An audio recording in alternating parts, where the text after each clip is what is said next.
التيتانوبو ما كانتش بس طويلة، ده وزنها كان بيوصل لأكتر من طن كامل. بس الغريب إنها ما كانتش بتتحرك بسرعة، كانت بتمشي بهدوء شديد جدا كأنها صوت الصمت نفسه. لو وصلت لحد هنا في الفيديو ما تنساش تعمل فولو ولايك عشان يوصلك الفيديوهات الجديدة. اللي شاف حفرياتها قال إن شكل فقراتها كان باين عليها إنها كانت بتتحرك بانسيابية رهيبة، وتقدر تدخل المية وتختفي تماما زي الشبح، ولو حد قرب منها ما يسمعش غير صوت النفس الأخير بتاعه. التيتانوبو ما كانتش بتعض وتسم زي الأفاعي دلوقتي، دي كانت بتخنق بس بطريقتها الخاصة طبعا. كانت تلف حوالين التمساح أو أي حيوان تاني وتبدأ تعصره لحد ما تسمع صوت تكسير عظامه وهو بيتهشم. الضغط اللي كانت بتعمله كان بيعادل وزن حافلة كاملة، والأغرب إنها كانت بتستنى فريستها إنها تتخنق تماما وبعدين تفضل تبص عليها لحظات لحد ما تتأكد إنها ماتت تماما قبل ما تبدأ تبلعها من الراس. العلماء لاحظوا من آثار جسمها على التربة القديمة إنها كانت بتدفن نصها في الطين وتفضل مستنية، بمعنى إنها كانت بتعمل كمين من غير ما تتحرك،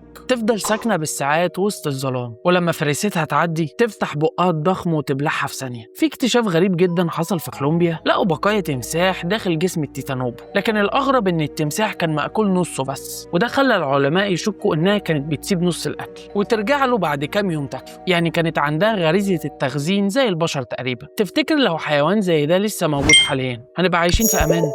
أشوفكم الفيديو الجاي.